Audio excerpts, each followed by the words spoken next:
Darkcast Network. Come to the dark side of podcasts. We have cookies. Cookies? Me love cookies. Hi guys, I'm Courtney. And I'm Lisa.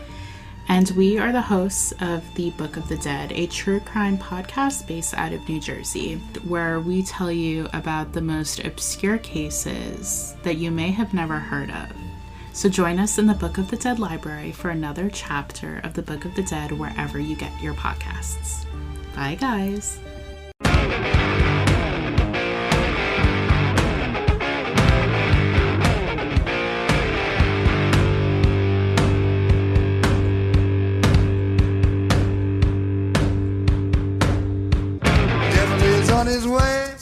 Devil is on his way.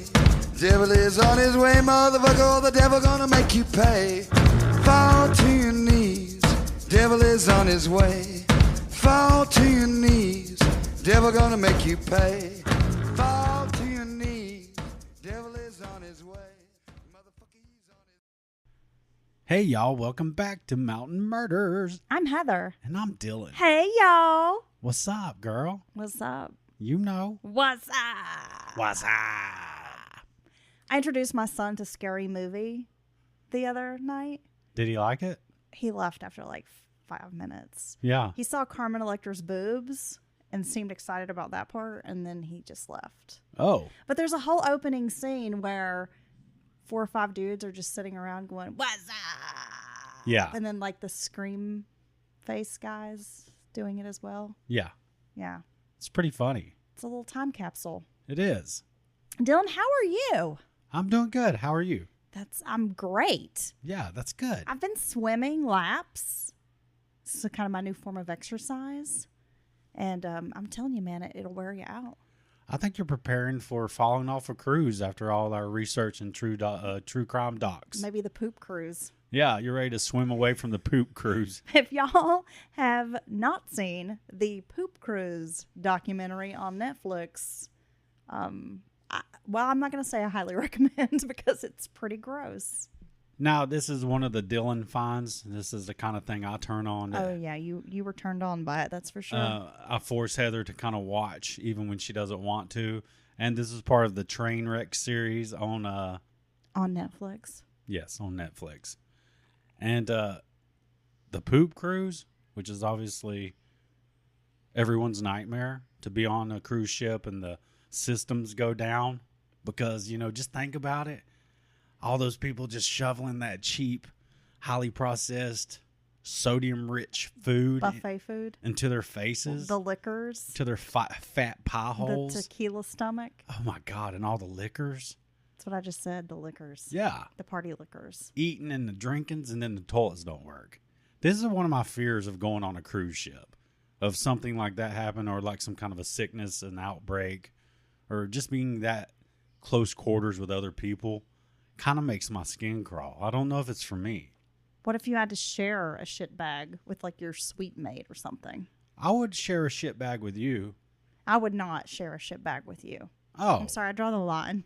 I draw the line there, Dylan. Well, see, if I'm the only one with a poop bag and you need to use it, I would allow it. I'm just going to hold it for 2 weeks. Because I love you. I'm just going to hold it. Dylan, we have to give a big shout out to our newest patrons. They are responsible for today's content. Everything that Dylan says, you paid for it. That's right. Yes, thank you. Sheila and Renee. Sheila and Renee, welcome to the club, and thank you so much for your support on Patreon. Yeah, just stand by. Your free pickle is on its way. Your free pickle. Wouldn't that be cool? People who join Patreon, we send them one of those big, like, jumbo pickles. Like a Patreon pickle? A Patreon pickle. Okay. It's my idea. I have a lot of ideas that don't go anywhere. This is probably one of them. We have lots of ideas and very little follow through. So, well, Dylan, we've been promising video for like years now. And guess what? I finally figured out how to record video on my Nikon camera, my good camera. You shouldn't tease video again, Heather, because you've gotten people's hopes up so many times over the years. Well, I finally figured out how to use it.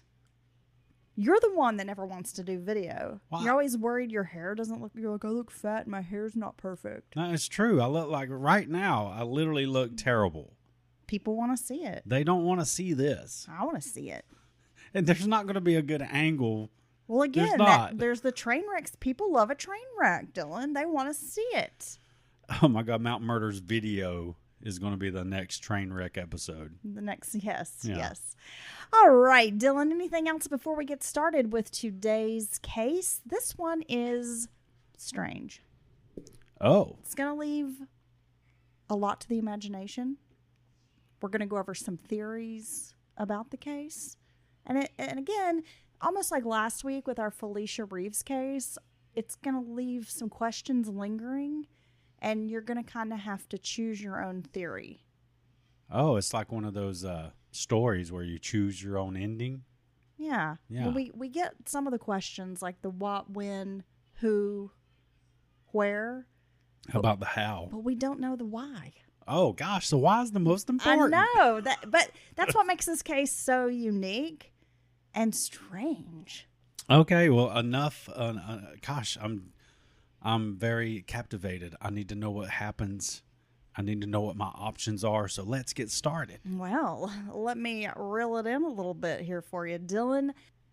Now, he has 3 names, but I'm going to give you 4 to start. Okay. James, Jimmy, I've got those in my finger quotations. Quote unquote. Jimmy, Emmett Newton Jr. So he goes by Jimmy. I'm clarifying that for you, Dylan. Was born to parents Emmett and Edith on June 11th, 1923. June 11th is my son's birthday. Nice. Emmett worked as an insurance agent, and his wife was a stenographer at the Kentucky Viavi Corporation.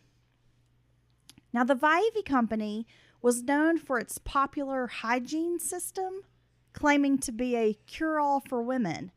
Their philosophy was that any physical, mental, or social weakness was caused by mothers. Oh, Everything that's wrong with you, it's your mom's fault. that's a hot take. Yeah. Clean living produced healthy children. If you had unhealthy children, it's because you did something you weren't supposed to do. Because you're living dirty. Maybe. You could buy their universal douche system, which could clean your vagina or your ear. Seriously. I'm not even kidding. You could clean multiple of your body's components with this douche system. Well, now I do appreciate the 2-in-1 factor of this product, right? It does, multiple tasks, if you will. But I don't know if I want to interchange that. You know what I mean? I don't want to go from my ear to my vagina. You know what I'm saying? You can clean your butthole and use it as a water pick. Yeah. Yeah. After their marriage, Edith's mother, sister, and brother moved in with the newlywed couple, which was reportedly a chaotic situation, especially for Emmett, the new husband. He gets more than he bargained for, the whole family. Gosh, that's a lot.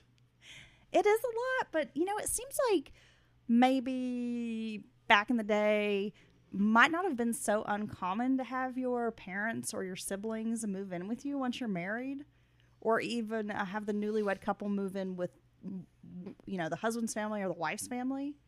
Right. So you're still living in your childhood home with your brothers and sisters, but you're married? Now I think we have kind of lost that, what would you call it, multi-generational family units. And you do see sometimes online these people kind of have like this compound kind of setting on a big chunk of land, and the family or multiple families live in close proximity to each other, and they kind of help and support each other in various ways. And I think there could be a lot of benefit to that. But of course, you would have to have family you like. A functional family? A functional family, Well, not I was a dysfunctional getting ready to family. say this would only work, I think, if you had a functional family. Right. There weren't like a lot of issues. Exactly. Couldn't do this with like a Jerry Springer family. Or you could. It could be a reality show.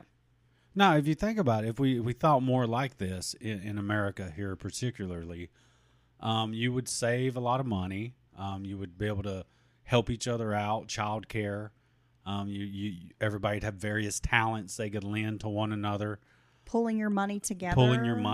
Would be split bills or mortgage or Yeah, and these would be all very beneficial to your family unit in the long run. Kind of working toward a greater good for everyone. Yeah, but we've kind of went in the opposite direction, right? Everybody, you go out on your own, you get your own big house. A lot of people get houses way bigger than they even need. And it's just like, I don't know. It's almost like we've been intentionally pushed in another direction. I think about this. Even if I became like a billionaire tomorrow and could buy any house in the world, I don't want a big house. Because that just means you have to clean more rooms. There's more rooms for you, Dylan, to shed your clothing. Yeah. Just throw your clothes down and around. And you would leave cups and food and things all around the house. I'd have to go track it down. Well, in a bigger home, which we've been a larger home before, it takes, I can do those things you just described for longer before it becomes an issue. Does that make sense? No, that doesn't, because I'm always cleaning up after you. So therefore it's always an issue. But if you was a billionaire, you would have somebody else come clean. If I was a billionaire, then I could afford to divorce your ass, and I'd be living in the big house by myself, and it would stay clean.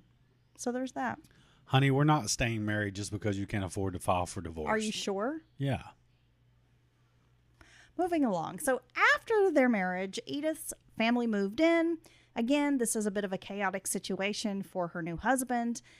They had a daughter named Mabel. She was born first, 1917. Mabel was 6 years old when her baby brother Jimmy was born. The family lived in a new home in Anchorage, Kentucky, on the eastern outskirts of Louisville. Edith showed favoritism to her son Jimmy. It was reported that she mostly ignored her daughter Mabel. Jimmy was considered the baby and definitely mama's boy. That's very strange when you almost openly treat your children different like that. It is. I was thinking the same thing, Dylan. It's a peculiar situation when you have a favorite and you're very obvious with that. Being an only child, I didn't experience that kind of thing because I knew my parents both hated me equally. Right. So I didn't have to worry about whether or not I was a favorite. But it has to be tough living in a home where it's obvious or very clear that your parent favors your sibling over you. Right? Yeah, that must be a torture all its own. By age 4, Jimmy had begun intense violin studies. He was naturally talented when it came to music. He took piano lessons and could play by ear. So jealous. That's Can you amazing. imagine having that kind of talent? That's amazing. How awesome is that? He took piano lessons. Like I said, he could play by ear. Singing was also a gift he possessed. He loved to sing. Their son also played sports and was known for being a bit of a peacemaker. Whenever disputes arose on the ball field, Jimmy was the first to step in and try to mediate. He did not like confrontation. When he was 10 years old, Jimmy was injured in a car accident that damaged his face and head. At school, Jimmy was well-liked and popular. Boys flocked to his charismatic personality, while girls thought he was handsome and polite, and they also appreciated his musical talent. Now, this accident, I kind of jumped from that into his school days. It was reported that, this was a pretty serious accident, but from photos, you can't really see that he has any facial he didn't have to have any kind of reconstructive surgery or anything like that. So It seems like he healed from the facial lacerations or whatever he received in this wreck. But as far as the head goes, it's possible that he could have had maybe head injuries. Right. And we know how that goes. Not always great. And back in this time period, which would have been the 30s, they probably were not well equipped to deal with traumatic brain injuries or anything like that. No, that wasn't even in the vernacular. At the beginning of his junior year, Jimmy was named the Kentucky winner of the Ford Good Drivers League in a national driving contest. Do they all aspire to be in the Ford Great Driver League? Yes, they did. His interest in cars and safety stemmed from that previous car accident. Jimmy had the opportunity to travel to the 1940 New York World's Fair as part of his prize gifted from Ford. He was accompanied to New York by his Uncle Gil. During the trip, Jimmy befriended a boy named Luke. They discussed whether the U.S. would get involved in a war overseas, and the two made a pact to enlist in the military together. On an unsupervised evening out, Jimmy and Luke got drunk. Uncle Gil made sure his sister did not find out about the incident. She would not be pleased to learn her baby boy had been consuming alcohol.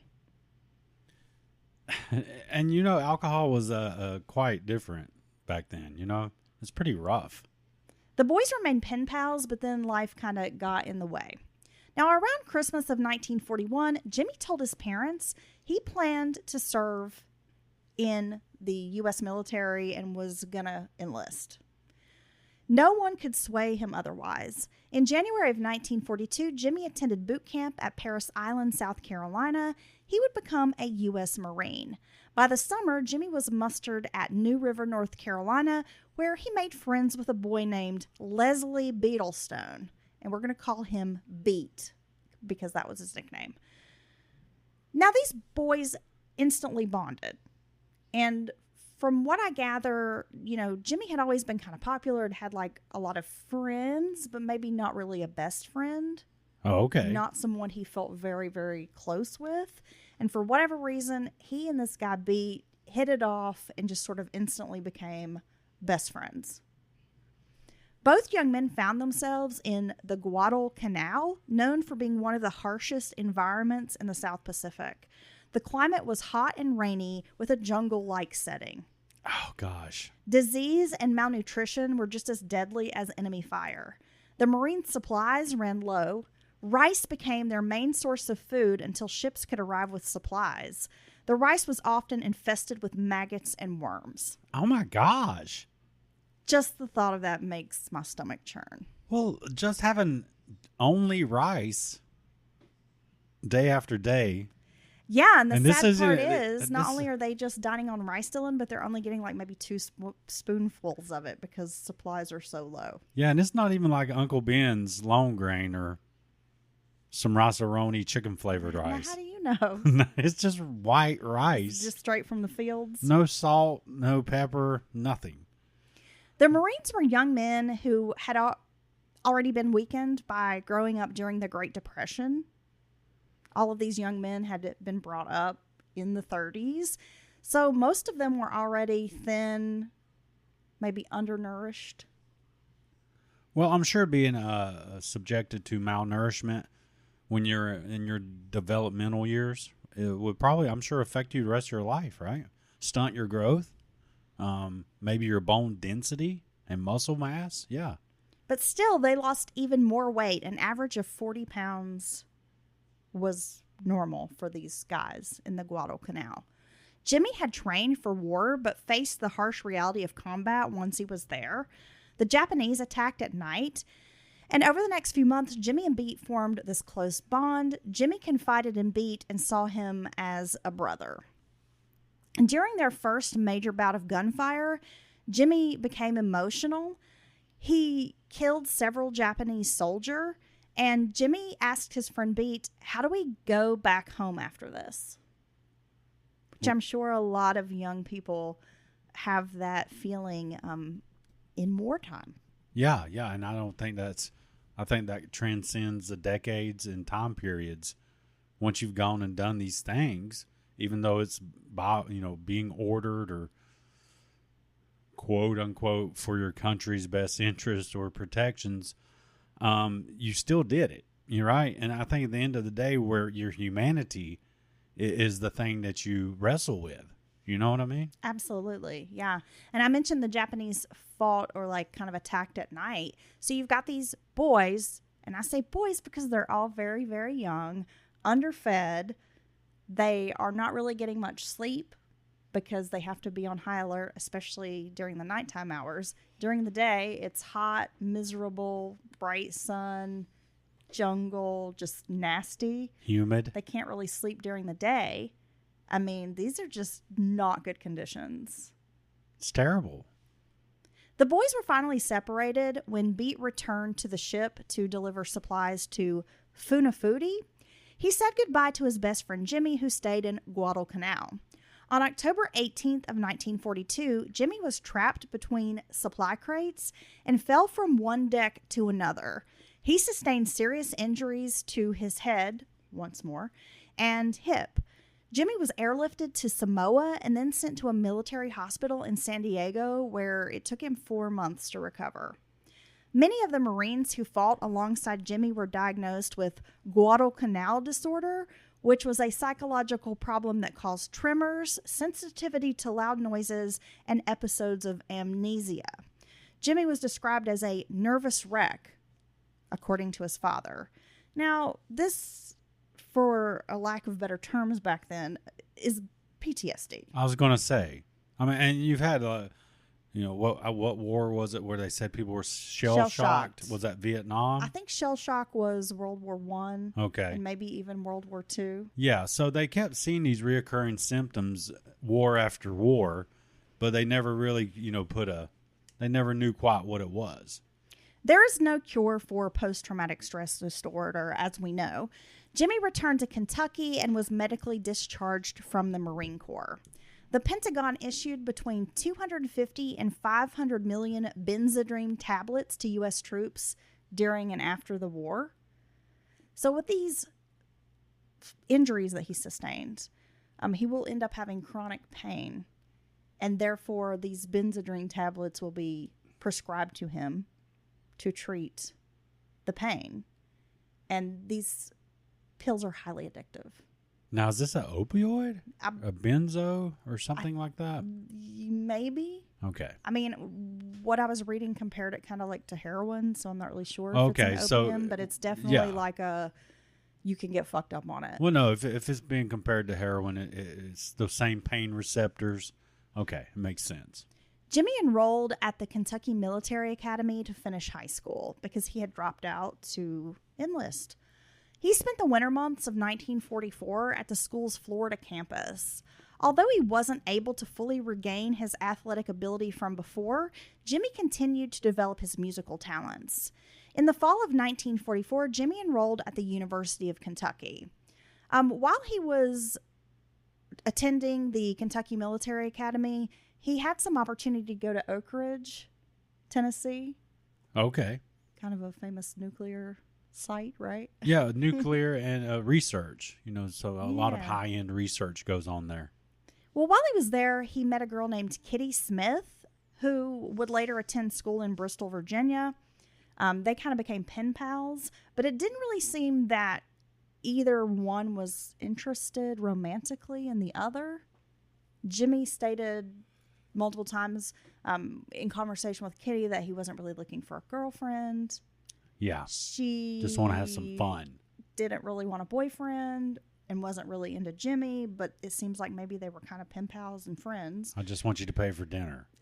So he learns Kitty is living in Bristol, Virginia, and that she's living in a boarding house with a woman and her daughters in Abingdon, and that this woman is a widow, and she has 3 daughters. On Monday, December 11th of 1944, a heavy snowstorm struck western Virginia. Jimmy happened to be on his way to a basketball game in New York City. He was taking a Greyhound bus, and the bus managed to reach Abingdon before a detour was announced. Passengers were advised to find rooms in town until the storm passed. Jimmy had plans to visit Kitty Smith anyway. At some point, he wanted to go visit her, so he thought this was a good opportunity to see her for at least one night while he's in town, snowed in. Well, yeah, that makes sense because back then they had even less equipment and things like that to deal with a heavy snow. Yeah. So you kind of just had to wait it out. He ends up actually being there for 2 weeks. Damn. It seems like the snowstorm was pretty severe, and they had to kind of wait it out for days and days before the snow began to thaw out. Now, Jimmy wasn't interested in Kitty romantically, as I mentioned, but his parents seemed pleased when he had told them that he had plans to visit her. So, again, he's like, I'm going to follow through with this. It seemed to make my parents happy that I'm going to go see a girl. Well, yeah, it seemed to be very important for your children to meet someone, court, then get married. It seemed to be so important to families back then. Yeah, it's kind of strange because nowadays I feel like, I'm not going to say parents discourage their kids from dating or having relationships, but it seems far more discouraged than it was then. Like nowadays, parents want you to focus on school, right? Maybe going to college, getting a good job, and then maybe you can think about meeting someone and getting married and settling down. Yeah, it certainly seems the priorities were different. Jimmy pops by this house where he thinks Kitty is residing, and he learns that she's actually moved to a different boarding house, but that she's still in town.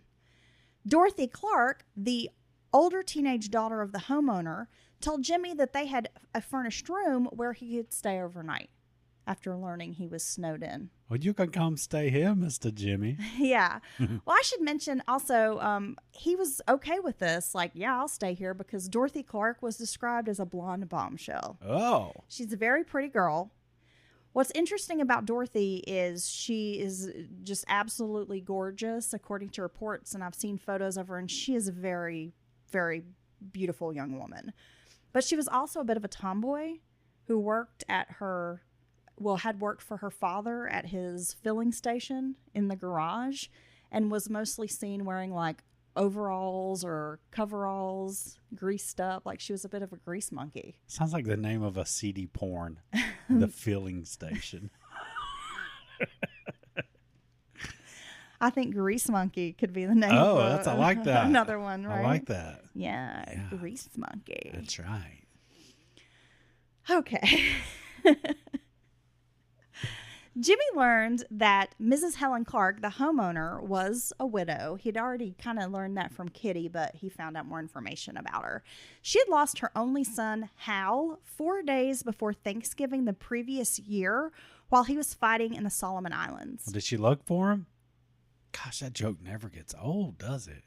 It's very old. Is it? It's actually so old. See, I didn't even laugh. Oh, it's so funny. I forgot to laugh. Yeah. Oh, whatever, dude. Why don't you take a long walk off a short pier? Oh, sick burns. Man, we really knew how to talk smack back in the day. Why don't you make like a tree and get out of here? Yeah, why don't you make like a tree and leave? No, I like it the way Viv says it. Back to the Future. You know how I say it, right?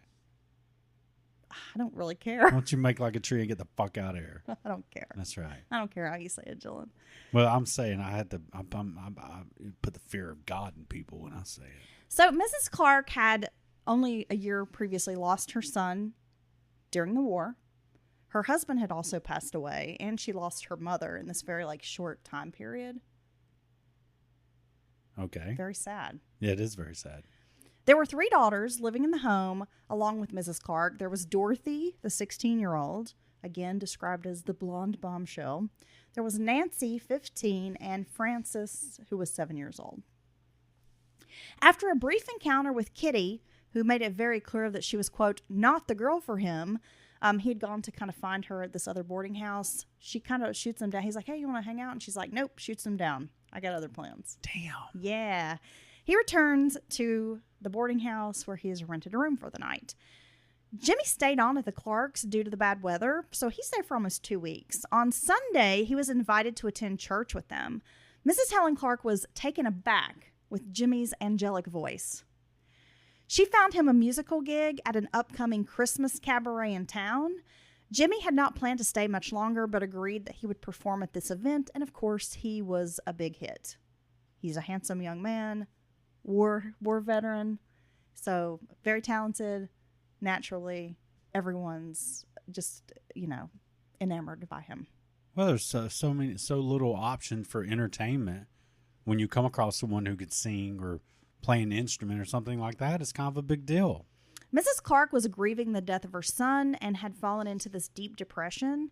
It was clear to Jimmy that the woman was in a very dark place. As her daughters took care of the chores around the house, she would just sort of sit in a chair gazing into space. Jimmy knew he needed to go back to Kentucky for Christmas, Mrs. Clark made a suggestion. She asked Jimmy if he would return to Abingdon and drive the family to New Smyrna, Florida for winter. She was like, oh, well, we would vacation and spend the winter in Florida when my husband was alive. How about you drive us down there? I'm going to rent a house and we can stay there for a couple of months. Damn. Well, this young man, of course, is like, heck yeah. He had already spent some time in Florida when he was in military school. He liked Florida. And, this sounded like a fun opportunity, right? Must be nice. I know, right? He also understood that Florida's weather would be good for his chronic pain and injuries. And the warm weather kind of helped soothe his hip. There were also lots of young people and adventures awaiting him. By New Year's Day, Jimmy had boarded a train in Louisville and arrived at the train station in Abingdon. The girls enrolled in a Florida school during the winter of 1945, and Mrs. Clark rented a house in the old Coronado Beach area of New Smyrna. So they make it to Florida. While they're down there, Jimmy finds a job driving a laundry truck. He also made connections with resorts and clubs where he booked musical gigs. To do his singings. He did not sing Broomstick Rider, unfortunately. I wish.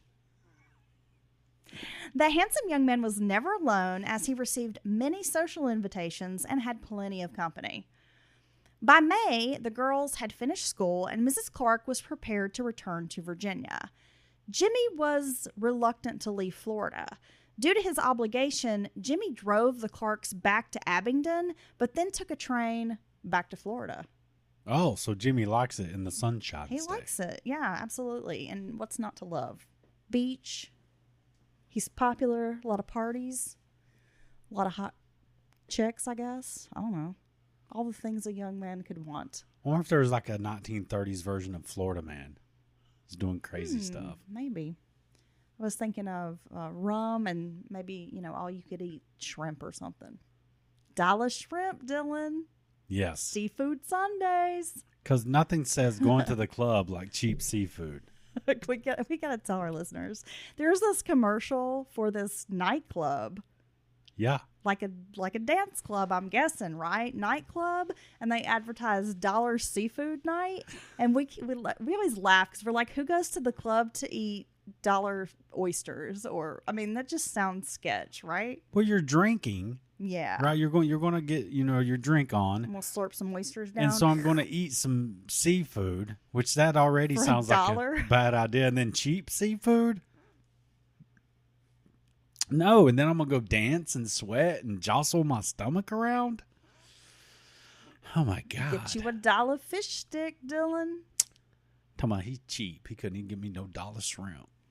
Mrs. Clark attended the Kentucky Derby, and while she was in Louisville, she wanted to pay a stop at Jimmy's house and visit his parents. She had never formally met his family before, and since she had spent this time with him, she really liked Jimmy's company. Your boy seems like an angel. Yeah, so she goes to meet his parents. Mrs. Clark's brother had also accompanied her on this trip, so he's at the house as well. When they pop in on the Newton family, they mentioned that Jimmy could take over the filling station that was owned by Mrs. Clark's deceased husband. So her brother was currently running the filling station. But, that was not maybe exactly what he wanted to be doing, and he needed some help. So she was like, well, Jimmy could always come back to Abingdon, live with me, and he could have this job.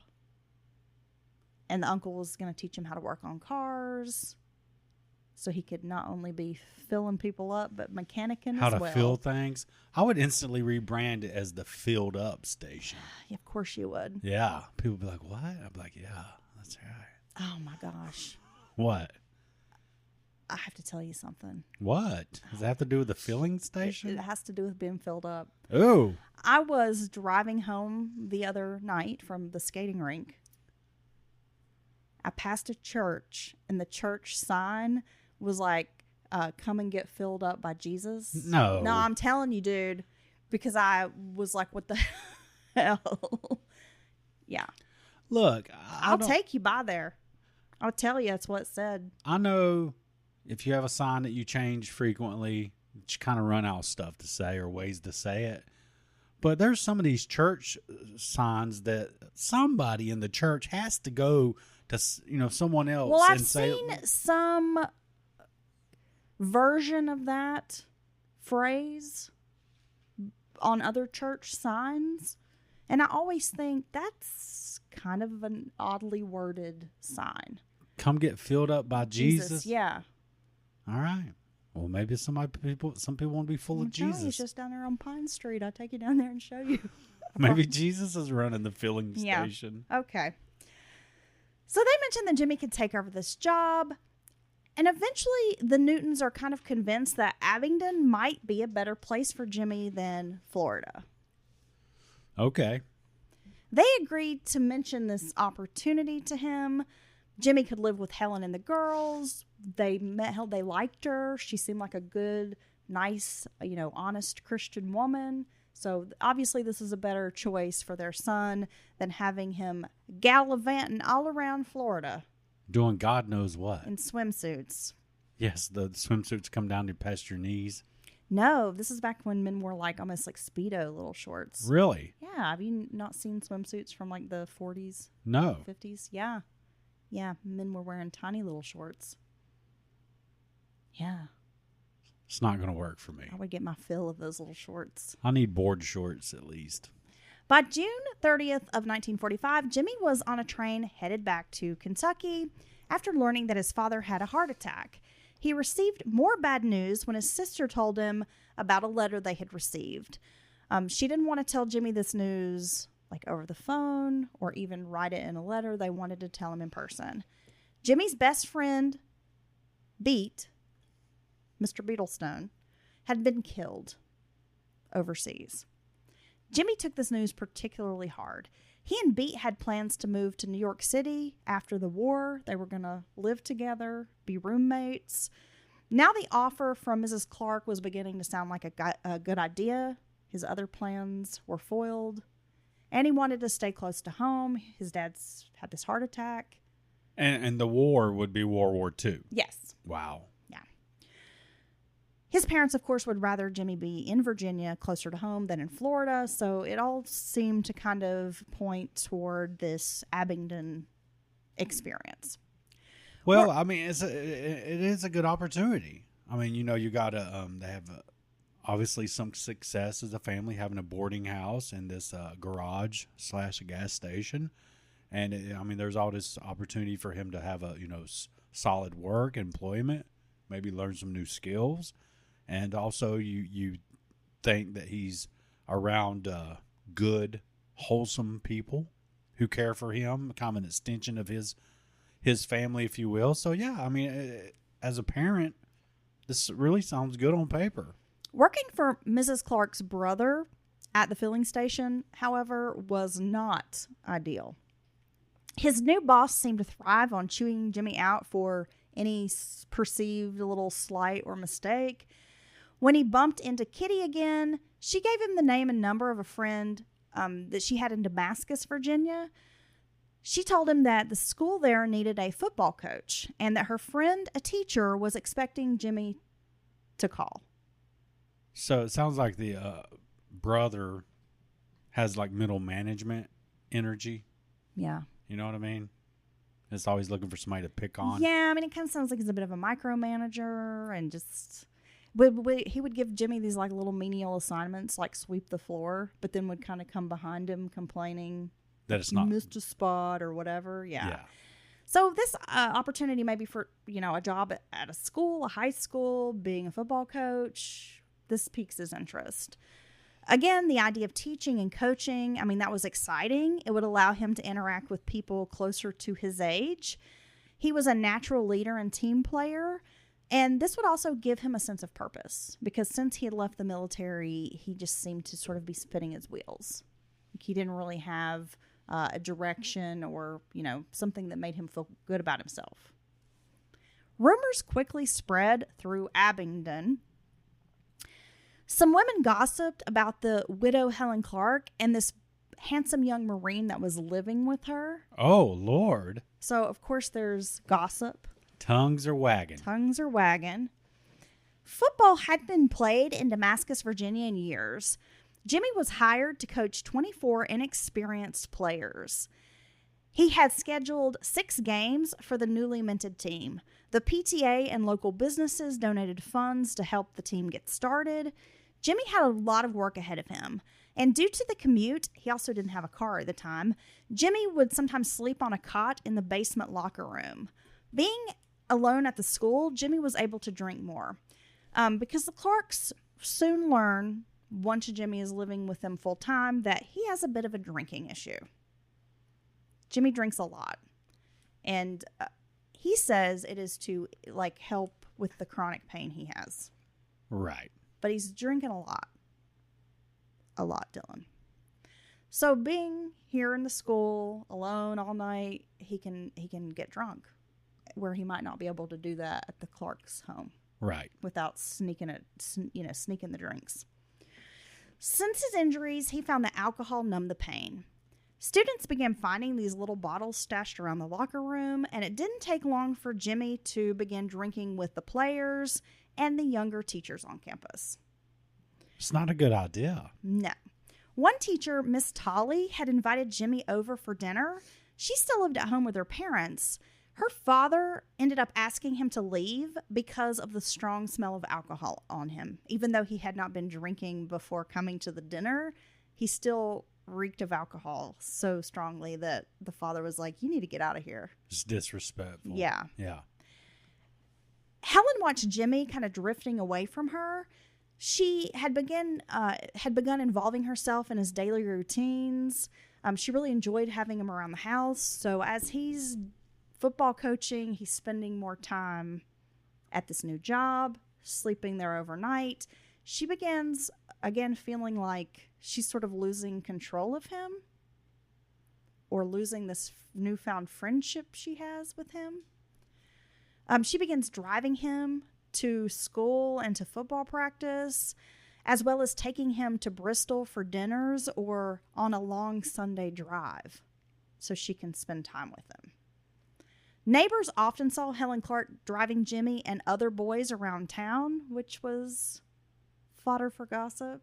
She's got a car full of teenage boys. And she's a widow. Yeah. She's not allowed to enjoy herself at all. One evening, Mrs. Clark registered as Mrs. Jimmy Newton at a theater event. Again, this has people talking.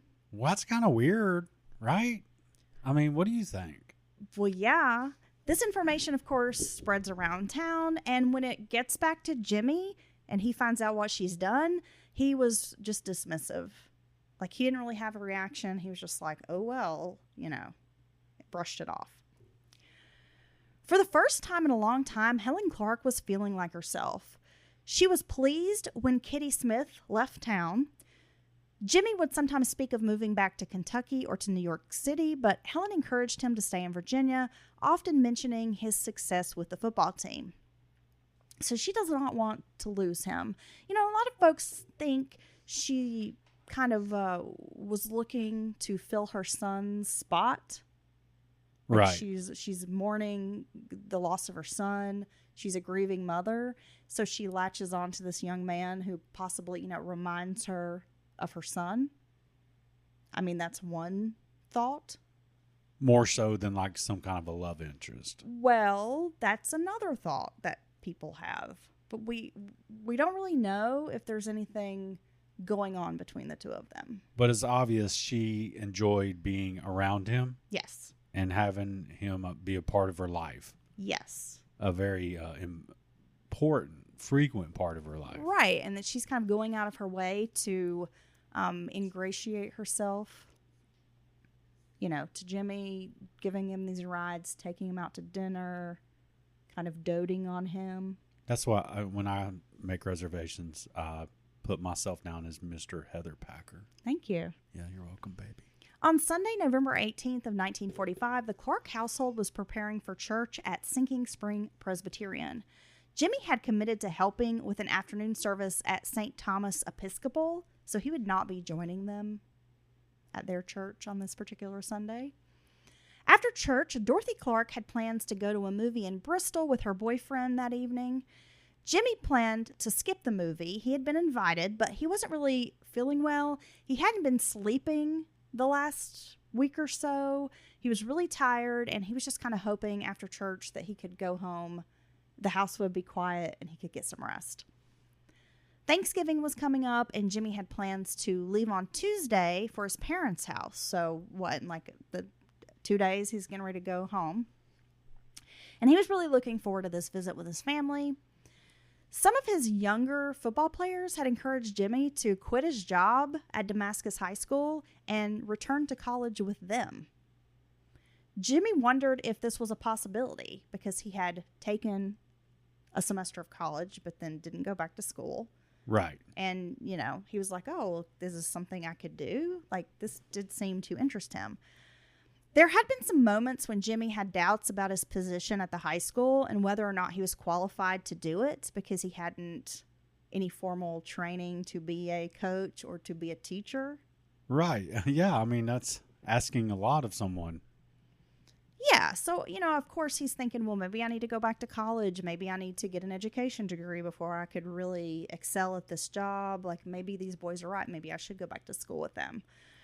When he arrived home from church on Sunday, the girls had prepared chicken and dumplings for supper. After eating, Jimmy went outside to smoke, and 3 football players from his team drove by the house. When they spotted Jimmy on the porch, they pulled over and told him to get in. Helen Clark was peeking down from her bedroom window at the boys. Jimmy seemed to look up and see her, and then told the boys quickly, go. That he's not going with them. Just go. Oh, go. Like, he jumps in the car. Well, yeah, he's like, go. The foursome took drinks of whiskey. While riding around, they were discussing football. Then the boys drove to an area called Mary's Meadow with their booze. One of the boys commented that it must be swell living with those 4 women. Another said, quote, Mrs. Clark is sweet on you. Another boy told him that Mrs. Clark had shown up at a cabin in Damascus where they were throwing a party and that she was looking for Jimmy. I mean, he was like, what? She came to a party? And they're like, yeah, she came looking for you. Like, damn. One night late, she's by herself trying to track you down. Where's Jimmy? Yeah, well, at this, Jimmy sort of just kind of ignores this news, and the boys are kind of ribbing him, like, she likes you. Ooh, she's got a crush on you. Kissing. Yeah, I mean, you know how teenage boys can be. So he's just kind of like, yeah, whatever. Just kind of, again, blows him off. The boys told him, quote, you need to have a chit-chat with that lady. Meaning, like, she's overstepping her boundaries. Coming to our party, our high school party, looking for you. I mean, that is odd. Well, it's kind of weird. They also told him that they thought Mrs. Clark had her thumb on Jimmy. When Jimmy arrived back at the house, everybody was getting ready to leave for the movie in Bristol. Helen Clark had a bit of an attitude. Everyone described her as being a bit perturbed. She walked over to the passenger window where Jimmy was sitting in the car with these boys, like once they pull up to the house, and she demands that, where are the keys to my car? So Jimmy hands over the keys, and she asks him if he's going to the movie. He tells her no. So once they're inside the house, she asks him again, are you going to go to the movies with us? And Jimmy tells her he didn't want to watch a war movie because it's, it's too painful to watch. He's like, I don't want to watch a war movie, so I'm just going to stay here. Right.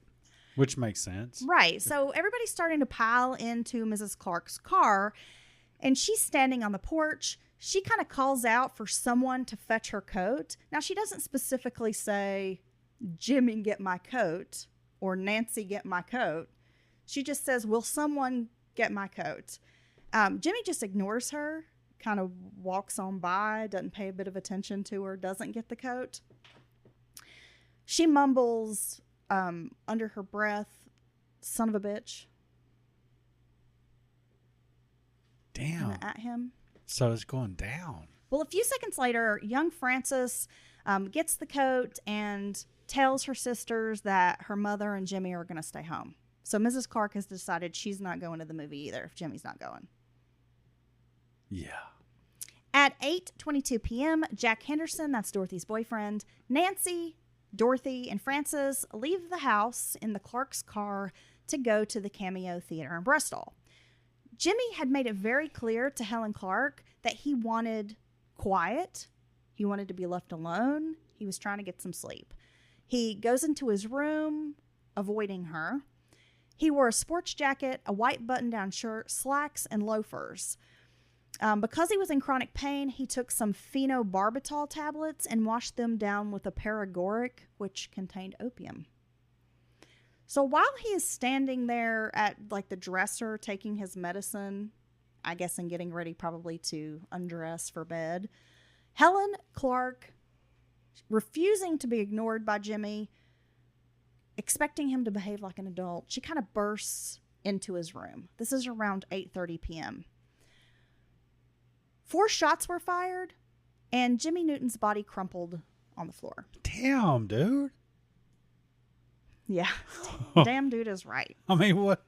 Damn, I escalated quickly. Mrs. Clark hurried next door to the neighbor's vacant house. She shoved the gun under their porch.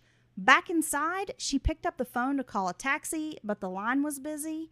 Instead, she grabbed her coat and purse, then headed on foot toward the taxi stand near the train station. And this is a few blocks from her house, so she's kind of having to like hoof it to get there. You know, she passes a few people on the street who see her walking with intent and purpose.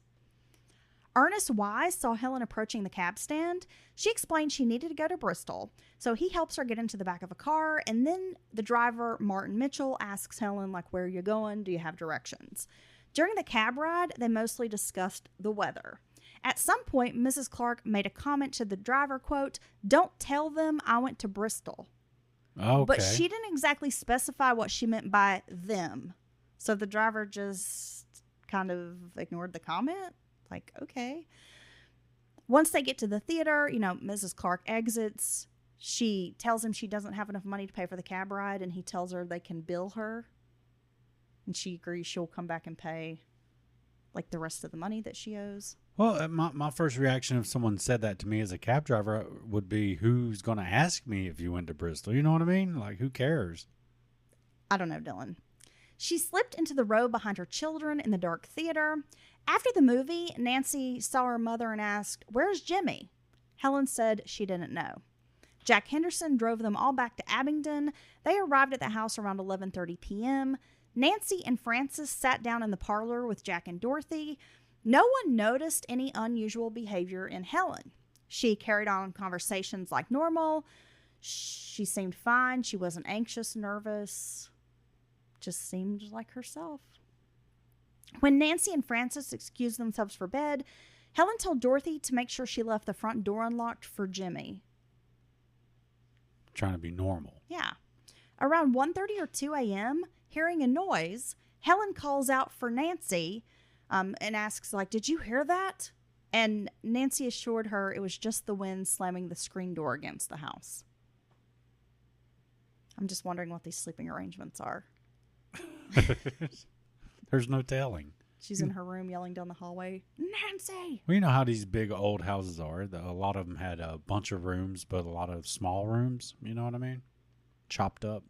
The next morning, Helen sent her 16-year-old daughter Nancy to Jimmy's room. Nancy knocked on the door, which was slightly open. When there was no answer, she pushed the door and noticed that Jimmy was lying on the floor. He was lying on his back, arms at his side. His legs were straight out. He was fully dressed. Very strange position, right?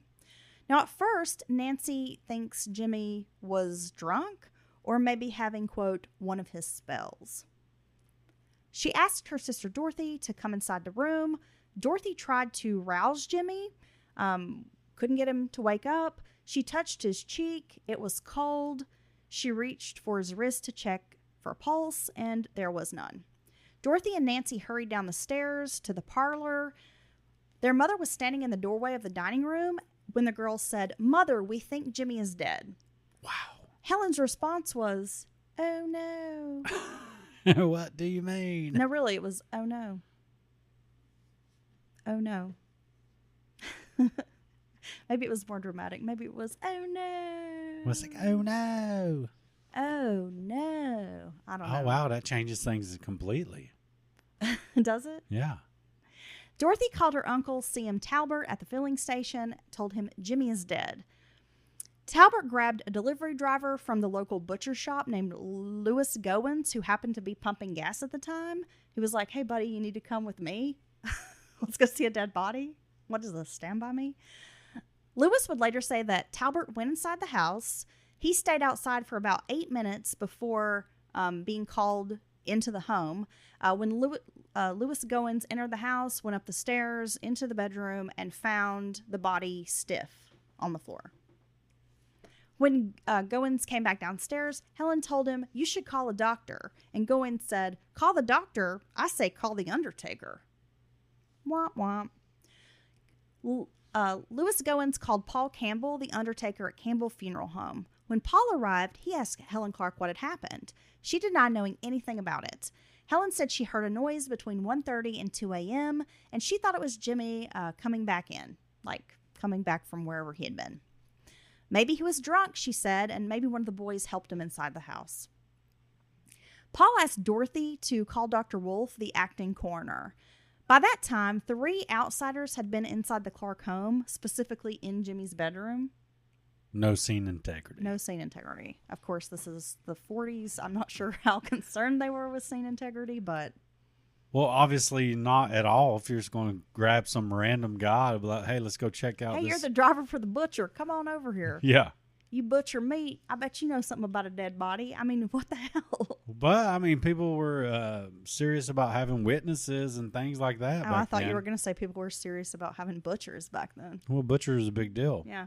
Especially if they deliver, right? I want some meat delivered. Always deliver the meat.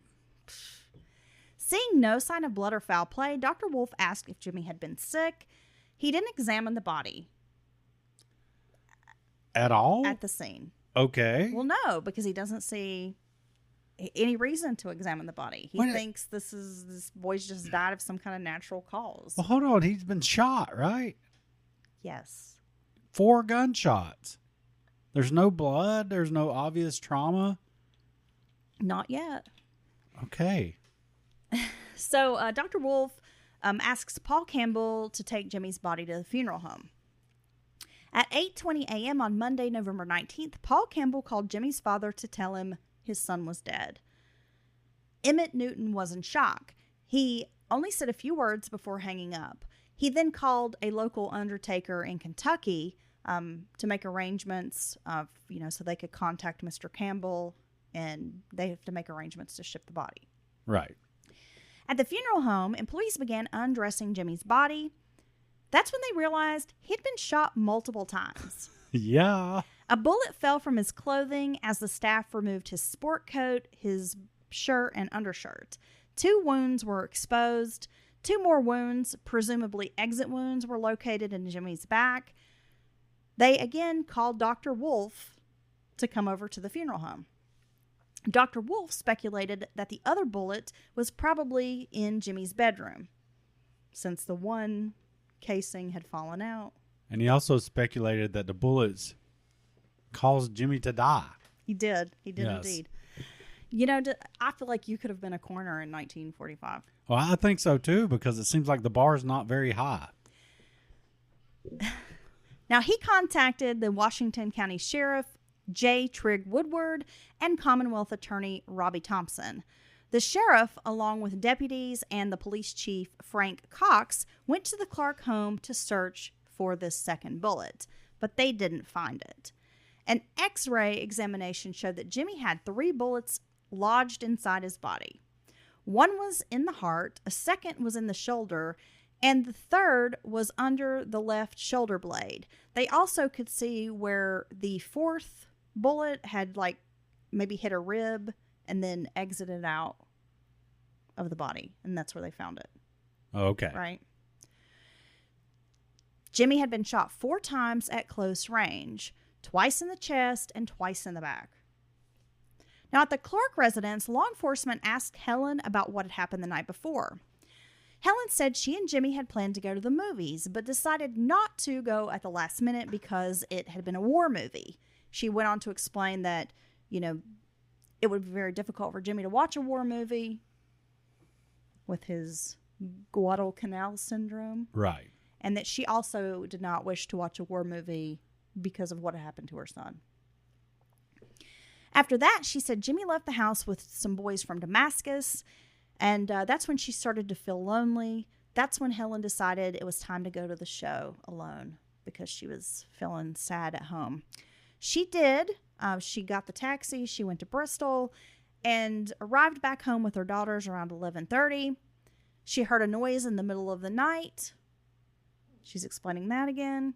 And in the morning, Nancy found Jimmy dead in his room. During questioning, Helen said she did not have a pistol, but she did own a rifle and a shotgun. She suggested Jimmy might have been killed outside the house, and then maybe somebody moved him to the room. Right, which Right. makes total sense. She also told law enforcement that Jimmy had been threatened by, quote, someone in Damascus. The Newtons did not learn Jimmy had been shot until a reporter called them before noon. Now, they find out their son is dead, but they have no idea he's been shot, and then it's a reporter who tells them? Well, that's really shitty. I mean, authorities need to somehow reach out to the family before it's leaked to reporters, right? Yeah. Several football players and teachers attended the funeral home to pay their respects as soon as they found out Jimmy had been killed. Helen did not call Jimmy's parents until 6 p.m. Emmett Newton asked if Helen would accompany Jimmy's body back to Kentucky. She told them no. One of her children was sick with the flu, so she just couldn't do it. Right. When Emmett asked what had happened, she told him somebody must have shot Jimmy outside the house and then brought him inside. Around 9:30 p.m., a deputy arrived back at the Clark home. He asked Helen to go to the Commonwealth Attorney's office with him. There, Sheriff Woodward informed Helen of her legal rights. He told her they had received information that she had a pistol in her possession. Helen explained that she had borrowed the pistol from W.T. Booker, I don't know who that is, but someone in town, a month before because of a prowler in the neighborhood. She had kept the gun in the car's glove compartment, but then it was not there when deputies went to retrieve it. I don't know where that pistol I didn't tell you that I owned or had in my possession is. So, of course, when the deputies come back and say it's not in your glove compartment, that's when she remembered she left it in the china cabinet. Ah. But a search of the home did not turn up the pistol. It was not in the china cabinet. It was nowhere in the house. It was missing. Gosh, I bet the people that shot Jimmy outside the house must have stolen the pistol first. You think they did? Yeah. And then they brought him back inside the house. And then they dismantled the pistol Yeah. and flushed it down the toilet. I mean, my guess is as good as yours. Last time I saw it, it was in the china cabinet. The next morning, which was Tuesday, the day Jimmy was supposed to board a train and go to visit his parents, his body was loaded onto train number 41 bound for Kentucky. At 1:30 p.m., Helen was escorted to the Commonwealth Attorney's office once again. Now, on the way, she asks a deputy that is driving her there if it was possible for a man to shoot himself in the back. Yeah. The deputy assured Helen Clark that was simply impossible. You shouldn't have to explain to someone why that's impossible. Helen was given another chance to produce the gun that killed Jimmy Newton. So after she spoke with the district attorney who's demanding this gun, she is, returning to her house. She starts crying and telling deputies that, quote, she was shielding someone. She then said Jimmy had shot himself, but she didn't want to reveal that he'd committed suicide. Oh, okay. She's worried about his character, his posthumous character. Well, and his family. She asked the deputy if a man could shoot himself twice in the chest. He told her it was possible, but unlikely. She's got a lot of questions. Oh my gosh. Well, I still don't understand why the hell she shot him. I mean, I'm going to get Helen a hat. This is like dumb bitch. It's like things between them, which I think it seems that Helen viewed the relationship differently than Jimmy did. So you think she kind of fixated on him? Well, I mean, maybe because from your account, it doesn't seem like Jimmy thought that was his girl or anything like that. You know what I mean? Right. And it's obvious that she felt shunned or was afraid of losing him or something. It seems to go beyond just him reminding her of her son or something like that. Helen had told the sheriff that she was protecting Jimmy's father because he had a bad heart. Jimmy was worried that if anything happened to him, it would kill his father, Emmett. She's protecting everybody. She's shielding everybody. She's a really thoughtful lady. She's Finally, a very thoughtful lady, very. Finally, Helen led investigators next door to the neighbor's house. In the backyard, she pointed to the spot where she had thrown the pistol under the porch. That must be where the person that killed Jimmy outside the house left the took gun it from after the china cabinet. Right. Yeah. After he looked in the glove box and saw it wasn't there. A Smith & Wesson .32 caliber was found about 4 feet beneath the porch. It contained 5 empty cartridges. Now, I don't know exactly how many cartridges this gun is supposed to hold. I'm going to assume it's a revolver. I could be wrong. Okay. Okay. Yeah. Cool. I'm assuming it's a revolver. So you're saying it doesn't have like a magazine? No. No, a revolver would not have a magazine. It would have a cylinder. It's got 17 in one. But it could have like 5 to 7 shots, right? Even as a revolver. I know. I still don't know anything about guns either. I'm messing with you. I just know more than you. Yeah. Which is not much. No. Well, I know what a revolver is. I'm just fucking with you, dude. Do you? What are you going to do? Shoot me now?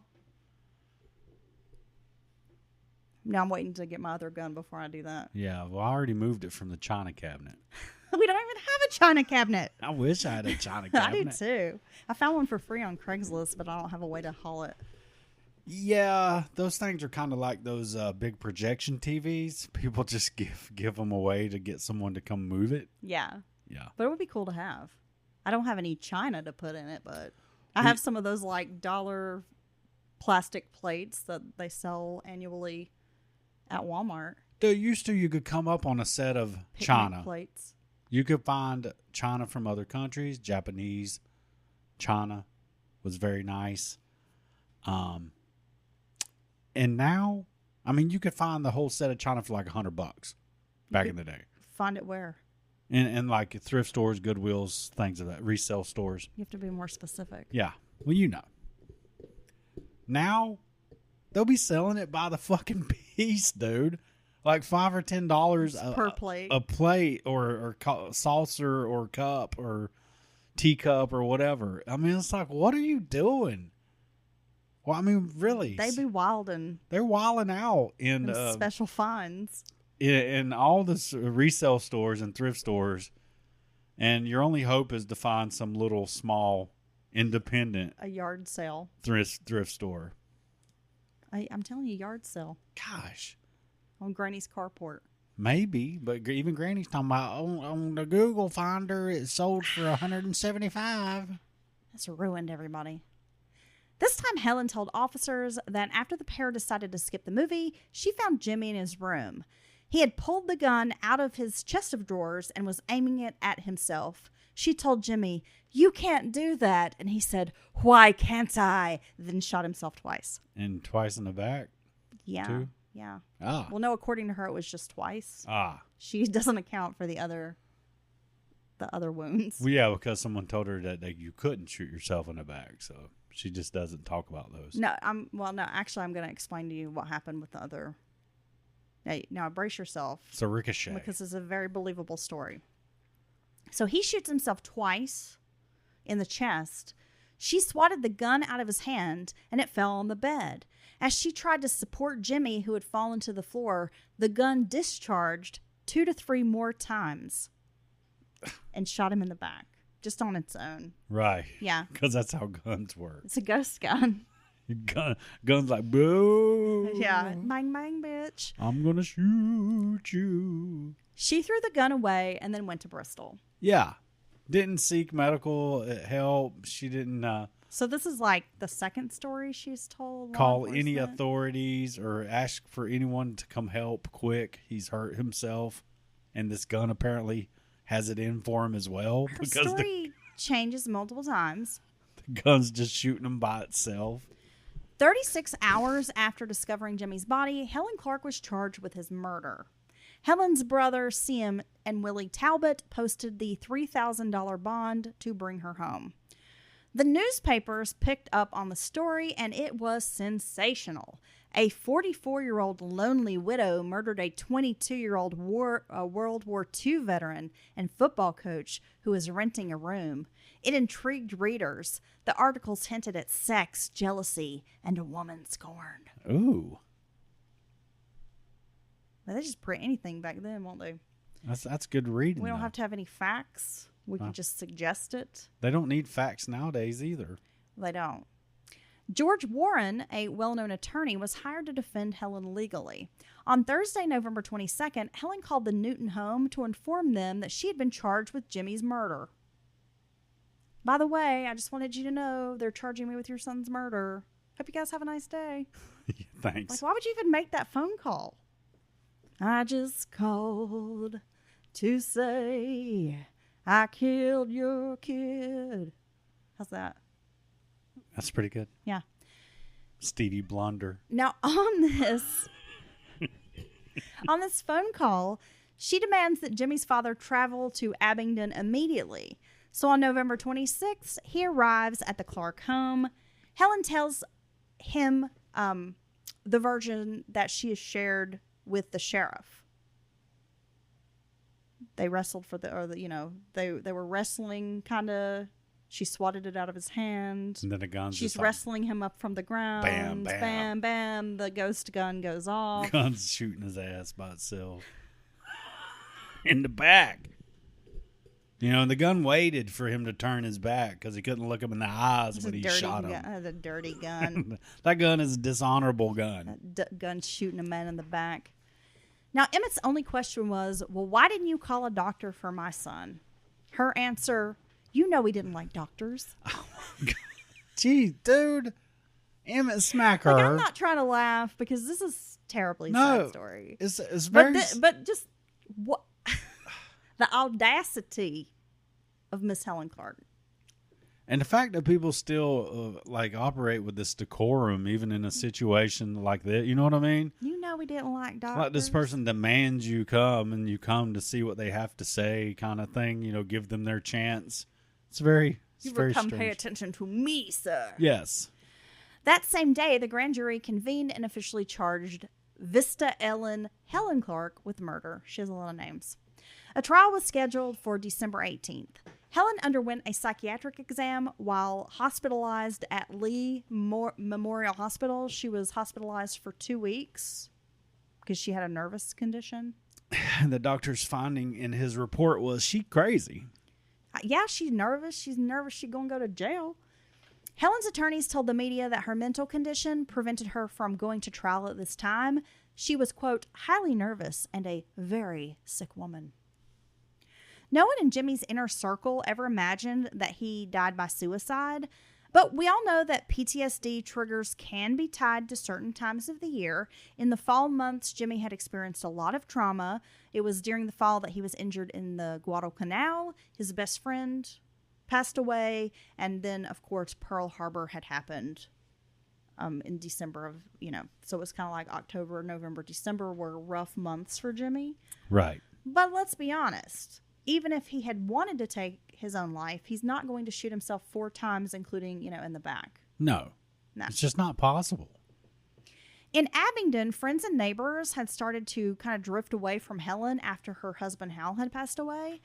Now gossip and rumors spread when people saw Helen out and about. They had, of course, lots to say when they had seen her flaunting around with this young coach. Right. They thought he looked more like a teenager than an adult. Everyone believed that he was a much better match for Dorothy Clark, the daughter. She was very beautiful. Dorothy had won the Kiwanis Club's beauty pageant and was crowned Miss Washington County. So, of course, everybody's speculating, like, well, why did he go with Helen when he could have gone with Dorothy? Well, I don't think he did go with Helen. Well, I'm bona fide, Mama. I don't wonder. Was it Walnut County? What was it? Miss Washington County? Washington County. Okay. I'm a bona Well, fide you know how queen. rumors go. I mean, Well, he yeah. wasn't going. It doesn't seem like he was going with anybody, but now he's passed away. They're speculating that he picked Helen over the daughter. I mean, you know how gossip works, Dylan. Oh, yeah. It's relentless. Women whispered that Helen Clark had, quote, gone off her rocker. They believed she was having an affair with Jimmy and didn't understand why she was out flaunting it. Then she lost her temper and killed her lover. It was just absolutely scandalous. And they could not stop talking about it, right? Not. Helen's trial was finally scheduled for May 6th. When the indictment was read, Helen pled not guilty. A jury of 11 farmers and 1 merchant was selected. Robbie Thompson, the Commonwealth attorney, told the jury that the prosecution would show Helen Clark had murdered Jimmy in a, quote, jealous frenzy. Of nervousness. She had been in love with Jimmy Newton and was upset that he showed attention to other girls. The prosecutor added that on the night of November 18th, Helen and Jimmy quarreled on the front porch as her daughters left for the movies. 15 minutes later, Jimmy was dead. Helen had killed Jimmy, hidden the gun, and walked away from the house. Quote, this is one of those tragedies of a jealous woman who would rather kill her suitor than lose him to someone else. Is that what you think? Shaking your head over there, nodding like you agree. That seems to maybe be the case. I think the prosecution might be spot on in this situation. The defense argued that Jimmy had killed himself, and Helen was so horrified by what she had seen that she went into shock. That's why she took the pistol and left the house without informing anyone of Jimmy's death. Right. She just couldn't believe it wasn't butter. You don't buy that? She couldn't believe it was butter. No. I can't believe it's not butter. I can believe it's not butter. She couldn't believe it. Because it doesn't taste She like was- butter. She was in shock. She was so much in shock that this butter is delicious, and this pistol dropped on the bed and just happened to shoot this guy, and she just couldn't believe it and ran out of the house. You know, that reminds me of something. I'm kind of mad at my mama, for real. All these years growing up, that she didn't get quality butter. Oh, I thought you were going to say that your mom never had a ghost gun that just shot you, like, accidentally. All these opportunities for my, experience to be heightened, right? She kept getting the margarine, dude. Maybe she wanted you to be heart healthy. Just a big margarine? It's basically oil. It's like petroleum product with a little bit of cream in it. It's like a fiber replacement. I can't do it now. You'll be on the poop cruise. When I'm exposed to margarine now, my body violently rejects Okay, well, I was it. just making a bad joke. We didn't have to go off on this tangent. Well, I don't know. I'm sorry. Look, She was in disbelief. She was so shocked. Okay, it was the equivalent of when you just can't believe it's not butter. That was my joke. I'm gonna move on now. no, I understand that, and I'm sorry, but I don't know why that hit me so powerfully. You know, I don't know, Dylan. Mama, get real butter. Mama, I want some butter. You Get can some- sing her like a ballad. And get some Kerrygold on these biscuits. Plugara, I want some European salted creamy butter. Yeah. Extra creamy. But now I got these doctors telling me I can't have that butter. Talking about some old bullshit cholesterol. Can we get back to Yeah. the story? Okay. I'm not going to make any more jokes because we don't need any tangents from you. Nah, And that's plus, bull. it was just a bad joke. So the defense pointed to Jimmy's childhood automobile accident, which had left him with injuries, as well as the wounds he had sustained in war. They brought up the fact that Jimmy had been using, even abusing alcohol, and that he had repeatedly stated to friends that he should, quote, end it all because of his chronic pain. All of this proof that he shot himself in the front and in the back. Dude, she should have. She messed up when she shot him in the back. Dr. Wolf testified that Jimmy could have either died from the front entry wounds or the back wounds. More than one fatal shot had been fired. So more than one fatal shot lets me know that you're probably not able to shoot yourself multiple times. After a fatal shot, you probably can't shoot yourself a second Well, fatal shot. I'm no medical professional, Dylan, but... Right. But you play one on TV. Sometimes. Paul Campbell told jurors that there had been no blood and no sign of foul play in the house. That's why the body was not examined on site, but rather taken to the funeral home. Jack Henderson testified that he saw a, quote, misunderstanding between Helen and Jimmy, that this had taken place on the porch when she had asked someone to fetch her coat, and that Jimmy didn't get the coat, and that's when Helen mumbled something under her breath, like a cuss word. Right. She's calling him a name. Mrs. Clark entered the movie theater half an hour after he and the girls had arrived. Helen told them she was lonely and scared, so she came to the show with them. The three boys who had been in the car with Jimmy, the three football players who'd been, driving around with him, described Helen as appearing upset when they arrived back to the house. They admitted there was no argument between Jimmy and Helen, that she had simply asked for the car keys. One of the boys did say, quote, she could have asked for the keys in a nicer manner. Oh. The boys also told jurors that Helen had come to the party cabin one night looking for Jimmy and that she had been alone. It was mentioned that Helen had very different versions of the story that she had told law enforcement.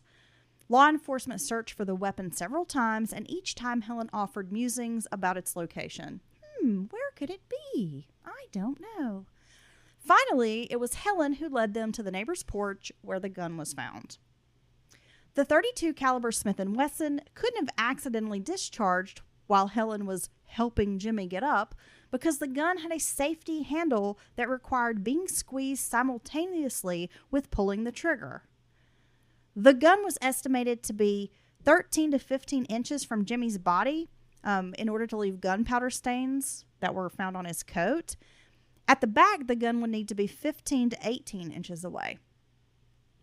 So very close. So he's got but also 18 inches, and he's got this arm that's going to reach around and he can shoot himself in the back with it. Yeah, so they're judging like the spray of gunpowder out the end of the barrel, if you will. Yes. So it wasn't a contact wound where, you actually get gases from the explosion goes up under the skin, right? That's when they can tell when it's held against you, So is it possible for Jimmy to hold the pistol and shoot from that kind of distance? That was asked by the prosecution, and the defense definitely objected to that question. Right. Objection, Your Honor. Making too much sense. Sustained. Deputies told the jury how Helen made several inquiries about the shots, asking if a person could shoot themselves in the back, and how is it possible for someone to maybe shoot themselves twice. The prosecution entered Jimmy's sports coat in evidence. The jacket had 4 bullet holes and gunpowder burns, along with a white shirt and an undershirt, both showing brown-red blood stains around the 4 entry points of the bullets. Mrs. Clark had told visitors that a man in Damascus might have shot Jimmy, and that a man had made threats. So that was also mentioned. But she didn't know this man's name. He's just from Damascus. No one else knew of this man from Damascus. Jimmy had not confided in anyone else that he was being threatened. Just Helen. But she didn't know the guy's name. All she knows is he's a man. And he's from Damascus. The man from Damascus. Nancy took the stand to deny that the relationship between Jimmy and her mother had been romantic. She said it had been nothing but friendly, motherly, that Helen had treated Jimmy like a son. Nancy claimed that Jimmy was suicidal, and she even had a note written by Jimmy in one of her school notebooks while they had been in Florida. Now, this notebook, I guess, is submitted into evidence. However, Emmett Newton refuted the defense's claims of suicide. He said Jimmy had never indicated any plans to kill himself, nor had he ever tried, as far as he knew. No one questioned why Jimmy's suicide note in Nancy's notebook was devoted to clearing the Clark's family responsibility for his death. And also, it was not in Jimmy's handwriting. Oh, if you can look past all that, you'll see that this is a suicide note that Jimmy wrote a while ago while on vacation. It was also believed that the the handwriting looked feminine, whatever that means. Maybe it was all curly and they dotted the I's with hearts. Yeah. Yeah. Dr. George Wright told jurors that Helen Clark had not been responsible for her actions before or after Jimmy's death. So he is the psychiatrist who examined her while she was in the hospital. He concluded that she was a neurotic with an anemic condition, which culminated in an operation for toxic goiter 15 years ago. I don't know what this has to do with anything. Whoa, hold on. Did he say amnesic? Anemic? She has a neurotic and anemic condition, which culminated in an operation for a toxic goiter 15 years ago, and was worsened by the fact that she was going through the change of life. An erotic anemic condition. Neurotic. Oh, okay. Neurotic, Damn, Dylan. With an N. Neurotic. She does not have a neurotic condition. Dude, I that was we like, know of. so she has something going on with her blood, but at the same time, she's in a heightened state of arousal. Look, I don't know. Which I'm created... not a doctor, but apparently if you're neurotic and you have an anemic condition, you can have a toxic goiter removed. But Dude. This condition not only can give you a goiter, but, years later can be worsened by the fact that you're going through the change of life. Right. God, So we're blaming Helen's behavior on menopause. I really thought you said twice And erotic anemia. And a goiter. I was like, what? And all that can create a goiter. Not only a goiter, a toxic goiter. Well, you can have it removed. Right. And then years later, it's going to resurface when you're going through menopause. Ah. Now, not the goiter, but the neurotic and anemic condition. Hence the eroticism tied, obviously, to your waning sexual escapades as a aging woman. It all makes sense now. He also mentioned that Helen had lost her husband, son, and mother all in the previous 5 years, which, of course, made her sad. Right. Sad. Dr. Wright admitted that he had never treated Helen Clark before her hospital stay. She was in a highly nervous state at the time. Well, she's just been charged with murder, so I would say it's probably safe to say anyone facing a murder charge might be anxious. Yeah. They were really concerned with nervousness in women back then. And a goiter. It's caused a goiter. I'm still not even sure. That was legit testimony, so I'm not even sure what that meant. Guess what, Dylan? The defense did not call Helen to the stand. Ah. Now, Emmett Newton was called to the stand to examine that suicide note that was written in Nancy's notebook. And like I said before, he stated with certainty that the note was not penned by his son, was not his son's handwriting.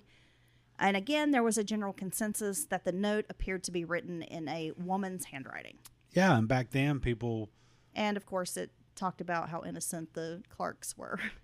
And you were exposed to examples of people you knew and family, examples of their handwriting way more often back then, because we're actually writing letters or keeping journals and things like that was something almost everyone did, right? Yeah. So I'm sure all the time he was in the away at war, they probably received hundreds and hundreds of letters. So you're definitely going to know what your child's writing looks like. There's no doubt about that. No doubt about it, Dylan. No doubt about it. Yeah, well, there's also that suicide note that was like, hey, sorry I took my own life, but I just want you to know the Clarks had nothing to do with this. Helen Clark did not kill me. I committed suicide. But he wrote it a year ago when they were in Florida. Well, yeah. Make it make sense, Dylan. She's kind of dumb. After less than 5 hours of deliberation, Helen was found guilty of second-degree murder in Jimmy Newton's death. Her punishment was recommended at 5 years in the state prison. Damn. Lady privilege. They gave women such lighter sentences compared to men. That's crazy. It's a lady privilege. Helen was taken to prison in Richmond, Virginia.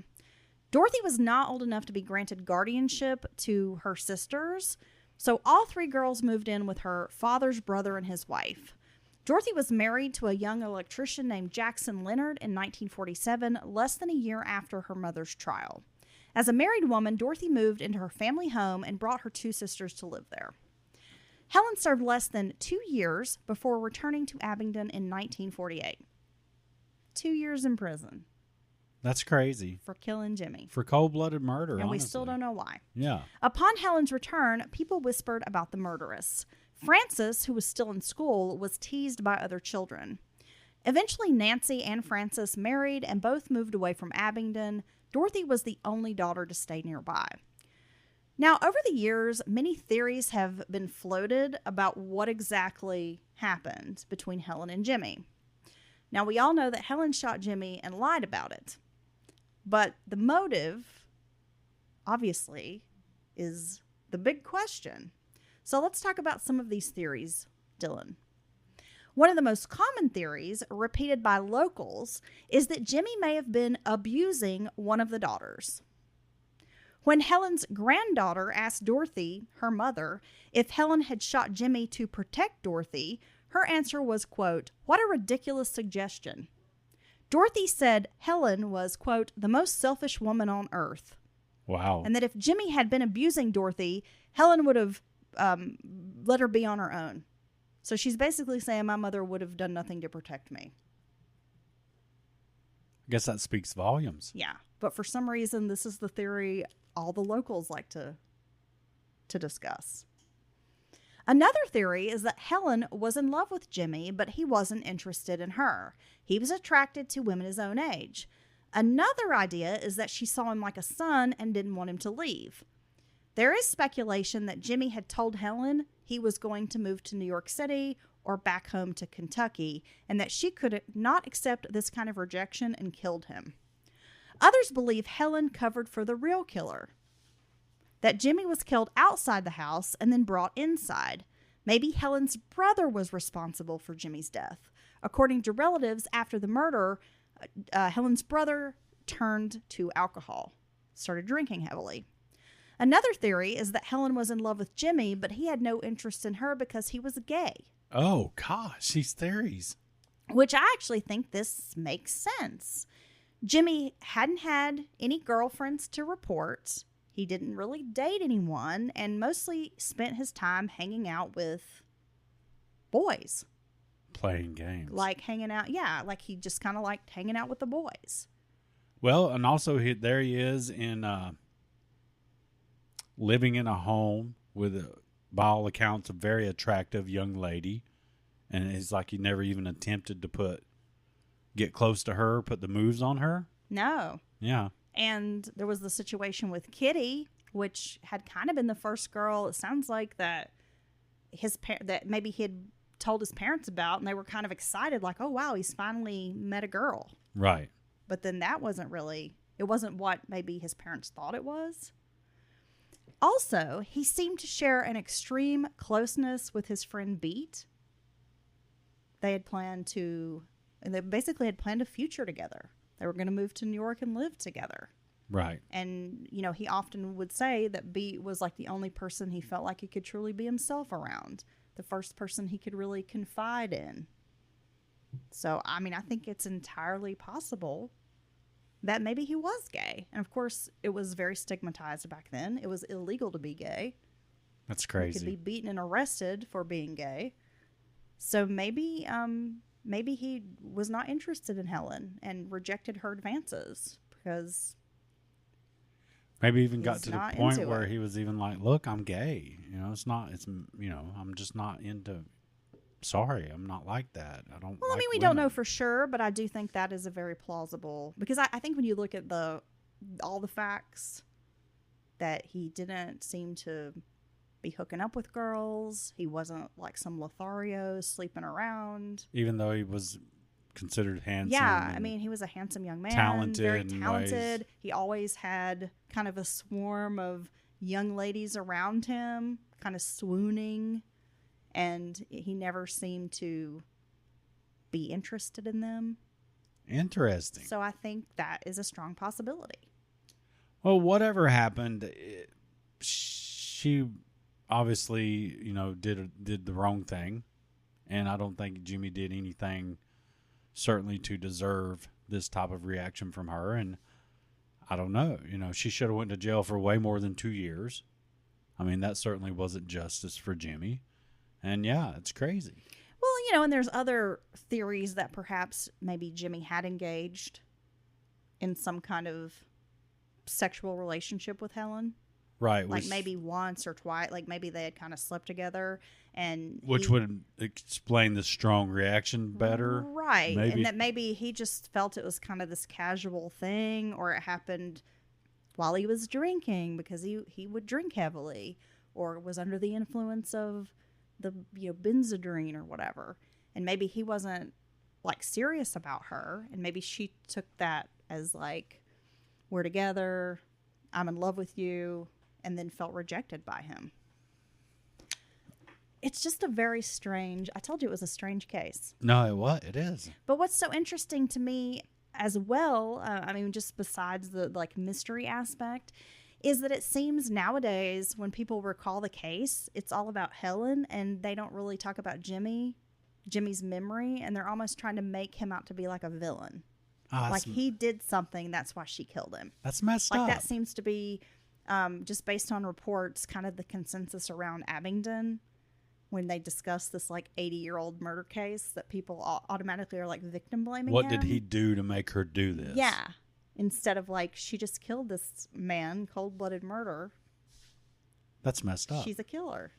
Well, yeah, she's a killer. I think that's the one thing we can all agree on. My main resource for this case was Abingdon's Boarding House Murder by Greg Lilly and newspaper accounts from the time. Okay, well, thank you for that blast from the past. Heather was in the Wayback Machine here at Mountain Murders. I really appreciate your hard work on that, Heather. And what was our new patrons' names again? You don't remember? No, I do. How dare you? No, It's Renee and Sheila. I knew it. Renee, Sheila, thank you very much for your direct support there on Patreon. We hope you enjoy the ad-free and ton of extra content. Can't believe you, Dylan. Gosh. It's like I can't believe it's not butter. I can't believe you. Oh, don't you talk about that. You're really upsetting me with this petroleum. You're putting me in a highly agitated state, Dylan. This petroleum I feel like this anxiety, this state of agitation is going to give me a toxic goiter. Oh God. I've been, speaking of goiters, I have had You've got a goiter? Well, look, I don't have a goiter. Okay, to be clear. I don't even really know what a goiter is. Dude, I kind of do. You know. Well, yeah, but like what's in it? It's like a growth of some sort. Is it like a sack of It's like syrup or something? I have no idea, but it's just a big old fluid sack. I've never touched them, but I've always been like, oh my God, when I see that someone has to deal with that. Can I touch your goiter? And well, I got that spot on my knee that feels like it has fluid in it, like an old man knee. Why has everything got to be an old man knee? I don't know. Or an old man toe. So now I'm just like, oh my God, am I going to get some kind of a growth? Oh, so a goiter is an enlarged thyroid. Ah, really? Is your thyroid on your neck? Yeah, it is. Yes. Is Did it? you not know that? No. All this time I've not known where my thyroid was at all. It's at the base of the neck below the Adam's apple. Oh, that's where they be at too. Oh, big old neck goiter. So the doctor was attributing this goiter to like her anemic condition. And her eroticism. Man. It's very strange. I'm glad science has improved. It's her teeth. Pull her teeth out. It's causing all her problems. Yeah, her teeth are haunted. Yeah. They need to go. Haunted. She got ghost teeth. It's like that ghost gun. She smiles at you like, boo. All right. Thank you again. Thanks to our new sponsors, new patrons, old patrons, and all our listeners. They're not old. They're gold. Or should I say long time? It's like the Girl Scout song. Some of our patrons You make new friends, but you keep the old. One is silver, but the old patrons are gold. Some of our patrons have been here since almost day one. Isn't that crazy? Yeah, it's awesome. It's amazing. We appreciate you so much. And we actually just got a new patron while we were recording. Shut so I want to give a up. big shout out to Katie. Katie? Of course, we're going to give Katie another shout out. Katie's going to get her own shout She's out. going to get her own shout out. She's getting an extra shout out because if you It's a 2-for-1 deal. If you become a patron at the end of us recording a previous episode, you will get a double shout out too. You get the double shout out. But we're not going to let that take away from Renee and Sheila. This is their episode. And Katie. And Katie. Katie's a hanger-oner. You can join us Katie's a at hanger-oner. patreon.com/mountainmurders podcast. You can. And you can get all kinds of really great content where I say dumb shit behind the paywall. Well, I mean, that happens regardless of whether you're paying for it. Irregardless. All right. I'm going to go now. Bye. I don't know what you're going to do, but I'm leaving. I'll see you later. I'm going to go check myself for erotic anemia. Bye. Bye.